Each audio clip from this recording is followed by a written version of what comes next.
নমস্কার বন্ধুরা, এখন আমরা ছবি আঁকা দেখব। ছবি আঁকা তো বিভিন্ন কলা কৌশলে আঁকা হয়। আজও সেই রকম একটা অভিনব প্রয়াস। মুখে তুলি ধরে ছবি আঁকা হবে, হাত দিয়ে নয়, মুখে তুলি দিয়ে আমি একটা ছবি আঁকবো। এই আর্ট পেপার, এখানে হচ্ছে কালো রং নিয়ে কেমন করে আঁকা হবে সেটা দেখতে থাকো শেষ পর্যন্ত, আশা করি ভালো লাগবে। রং নেব কালো, রংটা নেব কালো, আঁকাটা হবে ভালো, পরিষ্কার বোঝা গেল। তাহলে এখানে হচ্ছে কাকাতুয়া। কাকাতুয়া কেমন করে আঁকা হয় তাহলে দেখি, সরাসরি চলে যাই সেই ছবি। ঠিক আছে, এই হচ্ছে কালো রং। ঠিক আছে, এটা ভালো করে মিশিয়ে নিতে হবে।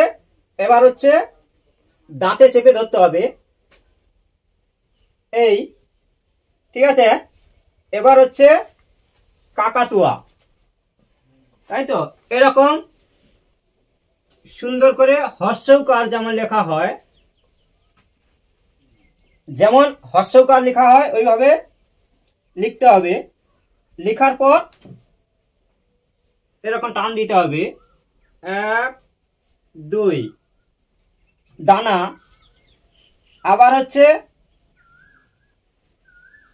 এরকম একটি বাঁকা, নিচে থাকলো ফাঁকা, দুটো ইউ হবে আঁকা, 1 2।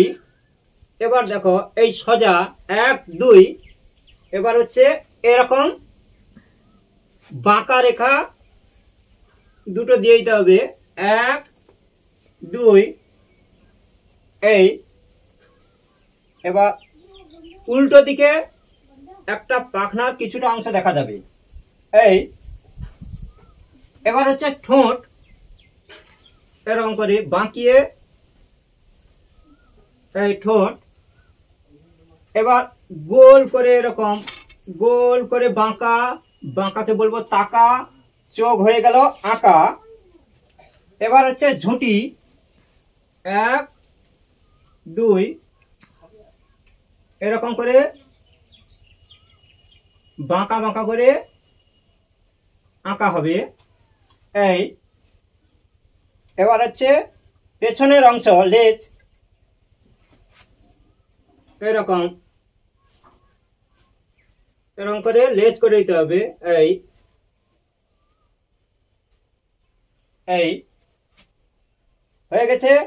এবার হচ্ছে একটু ডিজাইন করে দেব পাখনা, এরকম হালকা করে বাঁকা বাঁকা, প্রত্যেকটা যেন একই রকম হয়, ফাঁকা। কাকাতুয়া হচ্ছে আঁকা, এই বাঁকা বাঁকা, পরপর ছোট, এরকম উপর দিকে ওঠো এই এই। এবার হচ্ছে ডালে পাতাগুলো আঁকা হবে এই, পাতা এই, এরকম করে একই রকম বাঁকা বাঁকা হয়ে যাবে। এরকম সুন্দর করে পাতা করে দিতে হবে, পাতা এই। আচ্ছা, এবার হচ্ছে এই ডাল, এখানে হচ্ছে ডাল দেয়া যেতে পারে। এবার হচ্ছে এই পায়ের আঙ্গুল পরিষ্কার করে বোঝাতে হবে এরকম। এই হচ্ছে পেছনের অংশ। তাহলে এবার হচ্ছে আমি তুলিটা খুলে নিচ্ছি। এই হলো কাকাতুয়া। আশা করি ভালো লেগেছে। ভালো লাগলে অবশ্যই লাইক এবং কমেন্ট করতে ভুলবেন না। থ্যাংক ইউ, ধন্যবাদ সবাইকে।